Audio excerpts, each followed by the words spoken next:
তৃতীয় দিনের টানা জলাবদ্ধতায় নাকাল সিলেটের উপশহরবাসী। নর্দমার ময়লা পানি বন্যার সাথে মিশে সৃষ্টি করেছে এই বাড়তি দুর্ভোগ। মাঝপথের কিছু কিছু সড়কে পানির ছোঁয়া না থাকলেও তলিয়ে আছে বেশিরভাগ রাস্তাগুলো। সরজমিনে গিয়ে দেখা যায় পানি বেড়েই চলছে ধীরে ধীরে, আর যানবাহন সহ পথচারীদের দুর্ভোগ যেন পাল্লা দিয়েই বাড়ছে। পলিথিন প্যাকেটে ছেয়ে আছে ড্রেনগুলো, সময়ে সময়ে বাড়ছে দুর্গন্ধ। ড্রেনের পানি সীমানা অতিক্রম করে রাস্তার দুই পাশকেই নিমজ্জিত করে ফেলেছে।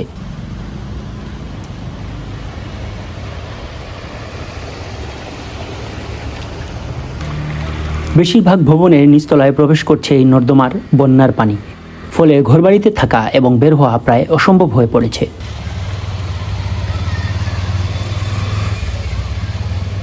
এদিকে এখনও জলাবদ্ধতা নিরসনে কোনো উদ্যোগ গ্রহণ করতে কাউকেই দেখা যায়নি।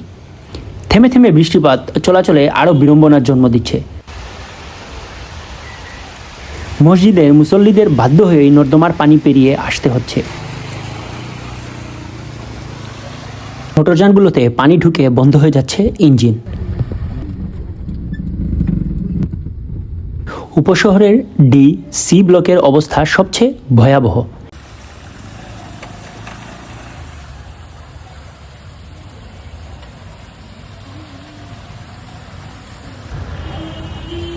খুব দ্রুতই জলাবদ্ধতা নিরসনের আশা করছেন স্থানীয়রা।